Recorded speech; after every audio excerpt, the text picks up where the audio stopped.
Who the f*** used to tell me who's better than me or, you know? He's the most feared cruiserweight on the planet. As Opetaia now walks over to his stricken opponent, who is sitting up. And not a single champion is eager to stand across from him.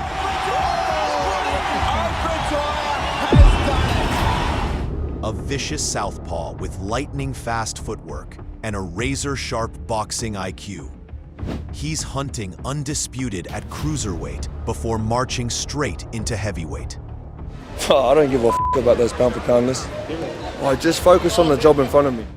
This is the rise of Jai Opetaia. Welcome back to Boxed In. He's talking about destiny and third time lucky, bro. This is my life. I know nothing else. Winning is my only option. Growing up around fighting, being a fighter was always who I was. I always felt like I was good enough to fight these world champs. I always thought I was capable of winning a world title. Born on June 30th, 1995 in Sydney, Australia, Jai Opetaia grew up in a proud Samoan family where fighting was a way of life. I had the one goal my whole life, you know what I mean? It was always fighting, fighting, fighting. Under the guidance of his father, he learned discipline, toughness, and self-belief long before he ever stepped into a ring.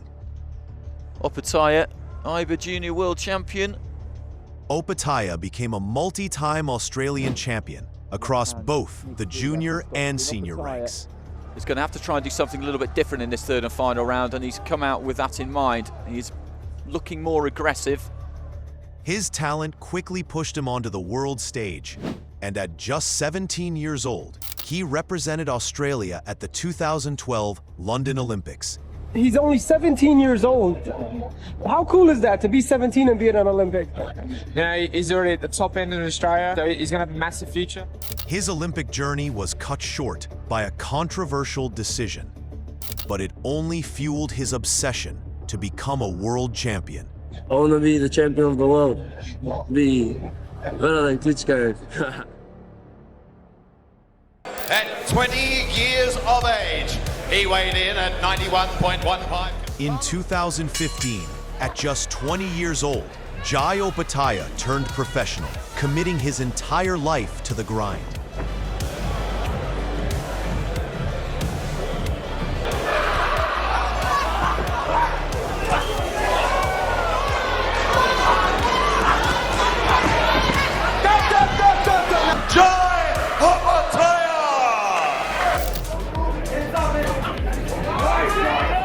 His slick southpaw style and fluid movement stood out immediately.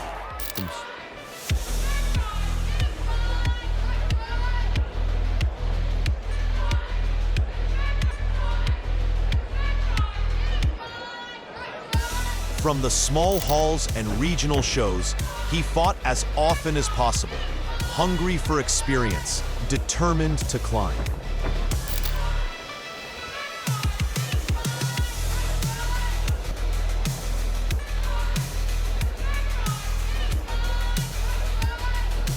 One by one, they fell like dominoes, each fight revealing a more polished, more dangerous version of himself. By November 2019, Opetaia was 24 years old with a perfect record, 18 wins, 14 knockouts. That's when he stepped in against Flanagan, a rugged Australian veteran, with the IBF Asia Oceania Cruiserweight title on the line. Oh man, Mark's been at the top of the cruiserweights in Australia for a long time, but it's my time now. You know, it's time for him to pass the torch, right? The tone is already set. Jai Opetaia jumping from the outside. From the opening bell, Opetaia made his intentions known.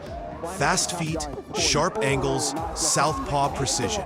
Yeah, Jai, you can just see he's really... Comes Opetaia. Flanagan had his little moment on the inside, but it's Opetaia pouring in the pressure. Flanagan did what he always did, marched forward, stubborn, gritty, looking for a war. He's responded with plenty. He's digging deep, he's tough. In the third round, Opetaia began to open up. A crisp 1-2 sliced straight through the guard and sent Flanagan to the canvas. The first performance of his career. Number one in Australia. Give it downstairs, over the top. From then on, the fight was completely one-sided. Opetaia controlled the range, dictated the rhythm, and set the pace. Point Flanagan needs to do something special to get back in this fight, guys. There it is, that left hand. Yeah, there's significant. By the 7th round, Flanagan was breaking down under constant pressure. Another lightning 1-2 put him on the floor again. There's a lot of contention that maybe. A relentless barrage followed, forcing the corner to step in and stop it. Here we go, guys. The thing is, grab the ref to stop it. It's all over. That's enough. Yeah, it's all right by you, guys. This wasn't just a victory, it was a statement. Australia had a new force in the Cruiserweight division. Next came Benjamin Kelleher, a familiar face and a rematch 2 years in the making. Opetaia in the black, Opetaia the southpaw. And From the opening bell, Opetaia took complete control. Yeah, they're both sizing up. They're very predictable with his shots. And just keep touching him when he's on the inside to take that. Calm, composed, surgical. His jab cracked like a whip. His footwork, electric. Kelleher throws his own. He comes forward and the mouth guard comes out. Worlds. Kelleher kept firing back, but Opetaia made him miss badly, again and again. Opetaia gets through with a few. Uncomfortable, push him, stay on him, or stay out of range and pocket there and just wait for Jai to run. Hand there did Kelleher, but he takes a left hand. Kelleher fought with heart, but the gap in levels was undeniable. Nice straight punches. So did that. Kelleher tough, he's still And just when Kelleher's thinking about it, he's moving well, looking good.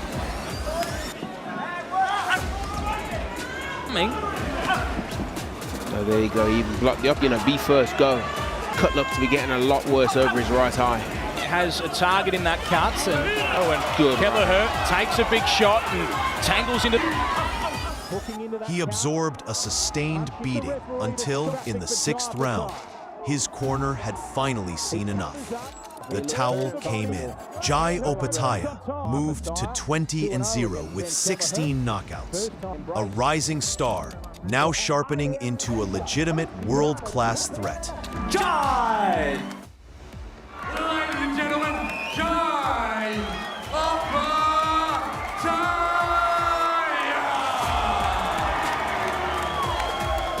Next up was Daniel Russell, a late replacement, but fully game and ready for war.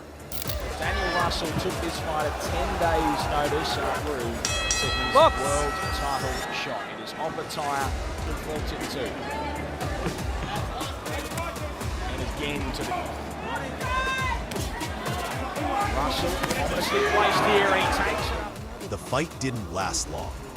In just 3 rounds, Opetaia scored 3 knockdowns, overwhelming Russell with pure speed and surgical precision. Left hand straight down the middle, like that. Giving confidence, especially if the left hand comes through without getting hurt. Good confidence.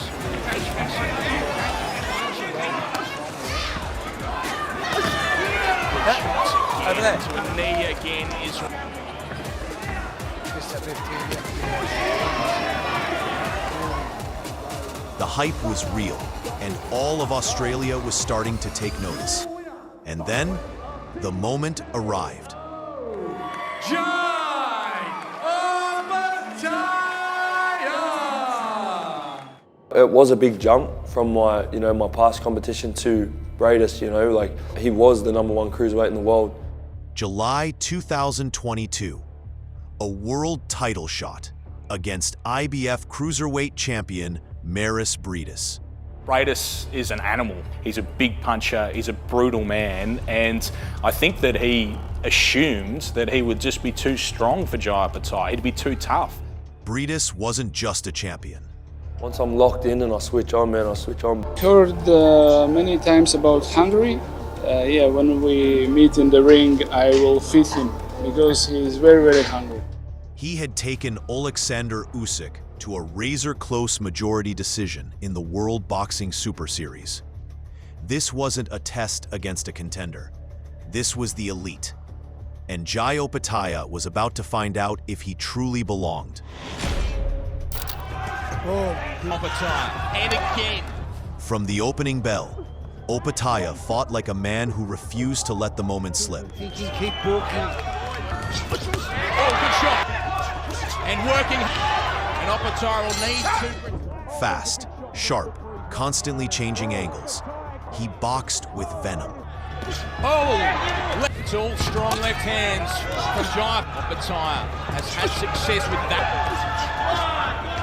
By the fourth round, he stunned the champion, rocking him badly and sending the arena into chaos.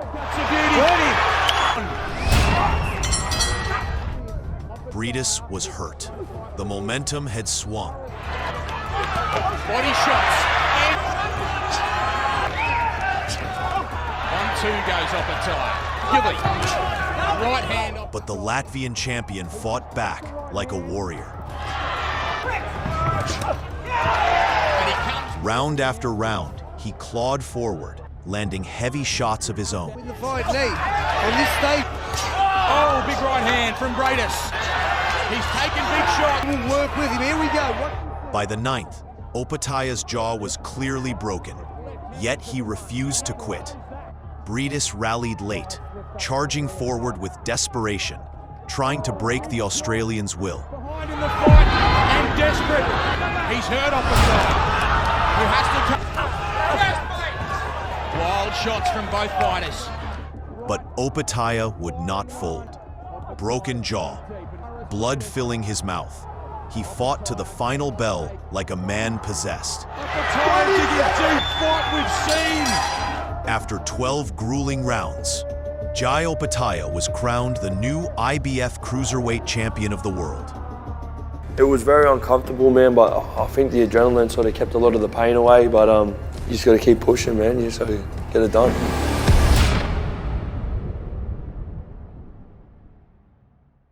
With that victory, Opetaia had reached the top, but at a cost. He suffered fractures on both sides of his jaw, forcing a long layoff and a brutal recovery. Finally here on Fight Night, how good does that feel? It was good, man. Finally here. It's been a while.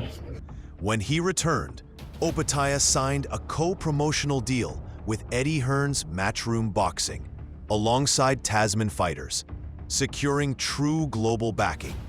He wasn't just a champion anymore.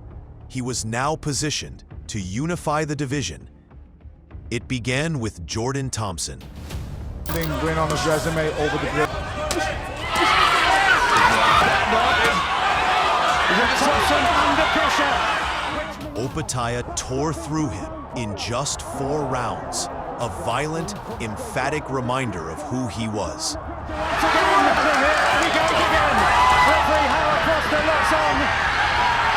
And that's it. That's the end of the challenge. Champion of the world, Jai Opetaia.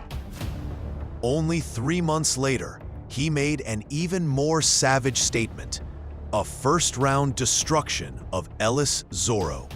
He's missed a shot, come back with counters. He has to be very careful.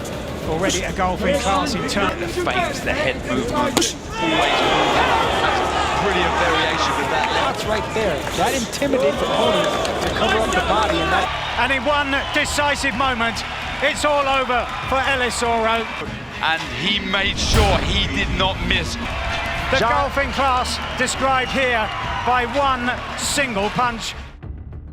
Because of boxing politics and sanctioning pressure, Opetaia was stripped of his IBF world title. It doesn't mean nothing to me. All that matters is that f***ing title. He was forced to win it back, and he would have to do it in a high-stakes rematch against Mairis Briedis. The sunset. We got Opetaia before that lads with sparring quality. Right now, try and rough up. From the opening bell, Opetaia made it clear he was not leaving this one to the judges. Body shot from Opetaia. The rounds will start creeping by. Sharp, mean, calculated. He met Briedis in the center of the ring and immediately took command. 40-36 in favor of Jai Opetaia. My jaw's okay, and start to overthink in our mind. You see him with this wrecking ball. Faster, smarter, and far more confident than in their first encounter. Opetaia now seeing a big bullseye right in front of him. Nice. Oh, lovely shot. Briedis tried to apply pressure, but every attempt was punished. Opetaia was beating him to every spot, outthinking and outfighting the former champion. But as always, Briedis refused to go quietly. He pushes him back. We've had so far on this card. There was a right hook there from... He just can't get close. Cannot get close enough to Opetaia. In the 10th round, he landed a massive uppercut that briefly rocked Opetaia, a violent reminder that the danger was still very real. As Opetaia is stepping in now. Hey, this is the best moment of the fight for Briedis. This is unbelievable. The Latvian emptied the tank in the championship rounds, landing heavy bombs, but Opetaia stayed composed, rode out the storm, and finished strong. To the bell. Needs to rest himself here. Bones broken. I think After 12 grueling rounds, there was no doubt. Jai Opetaia had reclaimed the IBF world title and cemented himself as the best cruiserweight on earth. I watched this guy coming through the cruiserweight rankings. I idolize this guy, you know what I mean? To be here and share the ring with him, he's a true warrior, and I got nothing but respect. Thank you, Mairis. I would have boxed him if I said I'll be ready in November, so it could have been me against him in November, but he insisted on fighting in October. Bro, he don't want that fight, you know what I mean? It's easy done, you know, he get the biggest paycheck he's ever had, he'll be on the biggest stage he's ever been on. It's a no-brainer to take, but the only reason they wouldn't take it is if they're ducking. The highly anticipated unification with WBO champion Chris Billam-Smith never materialized. So Opetaia turned his focus to dangerous British contender Jack Massey.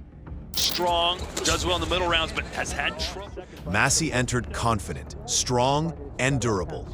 But Opetaia gave him no time to settle. Straight left hand down. He walked him down instantly, aggressive, composed, laser sharp. Every punch, nice, and that just got Opetaia mad. Yeah, man, yeah. Massey tried to counter, but every exchange went one way.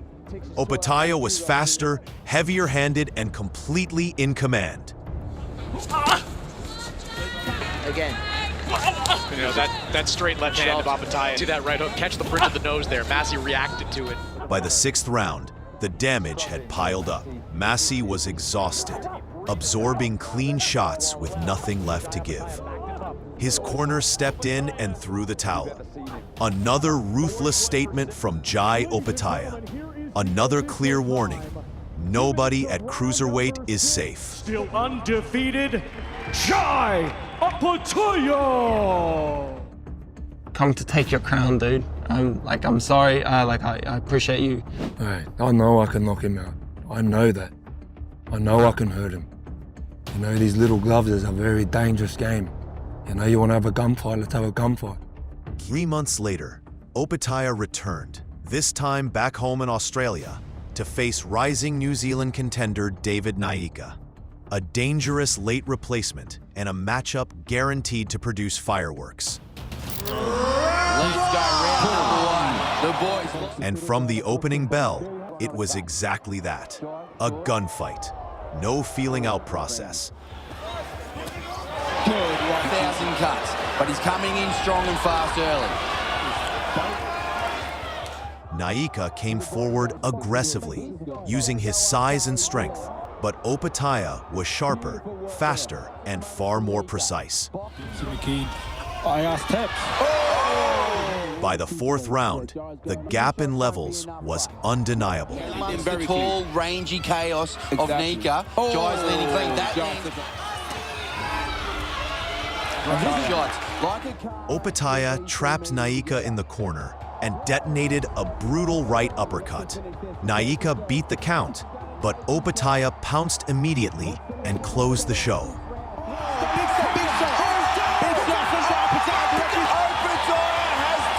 Is there anyone that can touch you now in the cruiserweight division in the world? Ramirez, I'm coming for the belts. Against Claudio Squeo, Opetaia once again made quick work of the opposition. Another dominant performance that ended before reaching the later rounds. It was yet another reminder of his ruthless efficiency and a clear statement that he's operating on a completely different level than the rest of the division. Last time, you called out Zorro, you said you were coming for him, and he just continues to run now. So what's your message now, and how do you make this happen? Next fight, Zorro Ramirez. You know, he's mentioned me, he's told me he'll fight me next after his mandatory, so let's get it on. I'm chasing that belt, let's go.